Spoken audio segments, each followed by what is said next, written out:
Where do we find motivated sellers that are not listing with brokers? Dealmakers, what's up? My vision is to completely and utterly disrupt the market for buying and selling small businesses all over the world.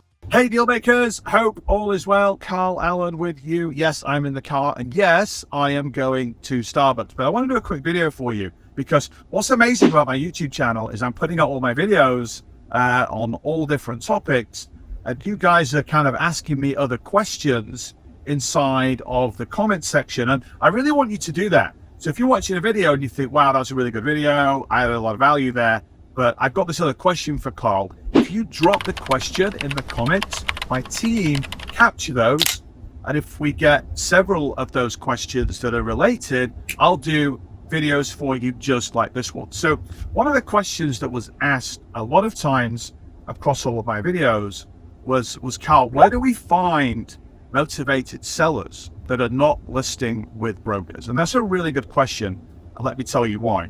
Only 20% of businesses that decide to sell actually go through business brokers. Business brokers, for the most part, are not very efficient. They tend to overvalue and overhype the business.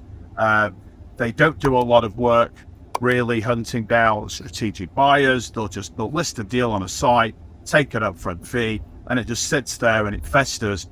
And that's why most businesses don't sell that go through brokers. So what I do, or what my insider protege community do, is we're originating deals off market. So we're finding businesses that they're not for sale publicly, but they're for sale in the mind of the seller. Right? Let me explain what that is. So we're looking for highly motivated business owners, typically approaching retirement age, or they could be entrepreneurs that have started businesses, built them up to say $1 million in revenue, and then they've got bored or frustrated or burnt out and they want to move on to do other things. So there's three key strategies that we use to find those sellers. And I'm going to do videos on all of these to go through as a bit of a deep dive. But the three are this. So the first thing we do is something called the direct approach. So you can use free services through online public library access like Data Axle or Reference USA, Info USA, Dun & Bradstreet, all those guys. You can go in there and literally within 60 seconds, you can find all of the businesses of a certain size range that are in the region that you're looking for. So let's say you live in Chicago and you want to buy a marketing agency. You go into like Data Axle and say, hey, show me all the web design firms or the marketing firms within 50 miles of Chicago. And it'll give you that list. It'll tell you the name of the owner, the address, all those different things. Then we write to them. So we write to those owners in a highly confidential and rapport building way. We tell them why we like the business. So we don't just send out a random letter and say, hey, I really like your business, please call me. People do that. If you do that, be prepared to send out thousands of letters. And as you know, it's probably $1 to send the letter now. So it's going to cost you $1,000 to get one lead. What we do is we hire virtual assistants, pay them $9 an hour in places like Mexico or the Philippines. And we have them research these businesses for us. And what they do is they'll find out what's unique about the business, what's special about it. And when we know what's special about it, we can say that in the letter. We also tell them about ourselves.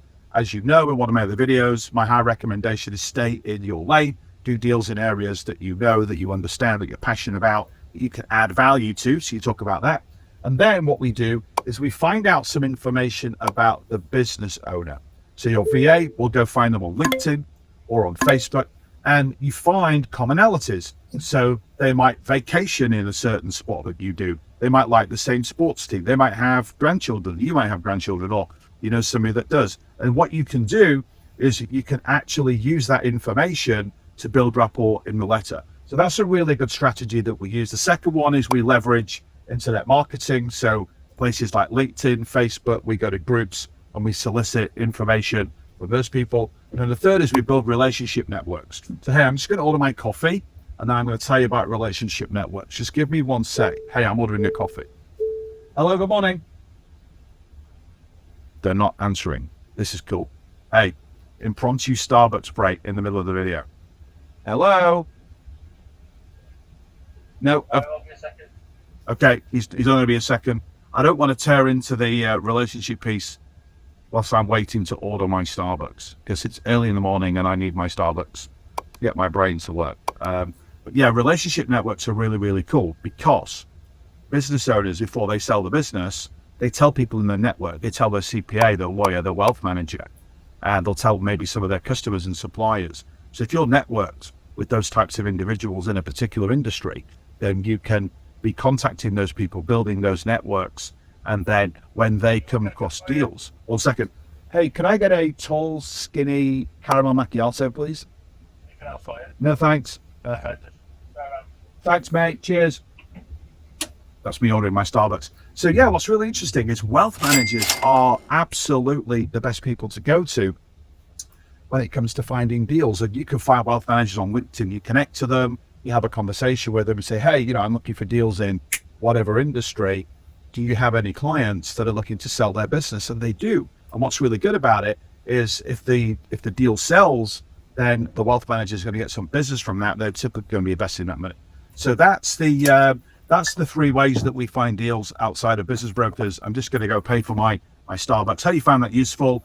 Definitely hit me up in the comments with any other questions that you have about anything related to deal making or life or entrepreneurship, and I will do those videos for you. Until then, bye for now.